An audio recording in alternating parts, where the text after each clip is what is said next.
Hello বন্ধুরা, আমি ফিরে আসলাম শার্টের পিছনের পার্ট কাটিং করতে। তাহলে ভিডিওটা শুরু করছি। এই দেখো, প্রথমে হচ্ছে এই কাপড়টা ডবল নিতে হবে। কাপড়টা ডবল নিয়ে এই শার্টের ঝুলকুড়ি এখান থেকে এই দাগ থেকে কুড়ি পর্যন্ত ঝুল নেবে। ঝুল নেওয়ার পর এখান থেকে পুট হলো 14, ওই 14-র মাপে কাটতে হবে। 14-র অর্ধেক হচ্ছে 7, ঠিক আছে, মার্জিন করে নিলাম। তারপর হচ্ছে এটার 4 ভাগের 1 ভাগ, মানে 24।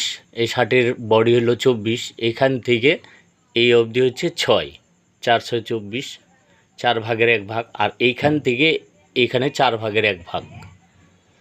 তাহলে এটাও 4 ভাগের 1 ভাগ, এটাও 4 ভাগের 1 ভাগ। এবার মার্জিন করে নিলাম। আর এখান থেকে হচ্ছে 2 ইঞ্চি বাড়তি নিতে হবে, ঠিক আছে। 2 ইঞ্চি বাড়তি নিলে 8, তাহলে এখান থেকে এখানে 8। আর এই মাপের হচ্ছে নিচে এখান থেকে 8 নিতে হবে। 8 নিয়ে সোজা সেপ কাট ফেলে কাটিং করে নিতে হবে। কাটিং করতে হবে এখান দিয়ে, জাস্ট এখান দিয়ে ঠিক এভাবে কেটে দিতে হবে। এই কাপড়টা নিতে হবে ডবল করে ভাঁজ। এই কাপড়টা সবসময় ডবল করে ভাঁজ নিতে হবে, তাহলে হয়ে যাবে, ঠিক আছে। এই ছিল শার্টের পিছন পার্ট কাটিং।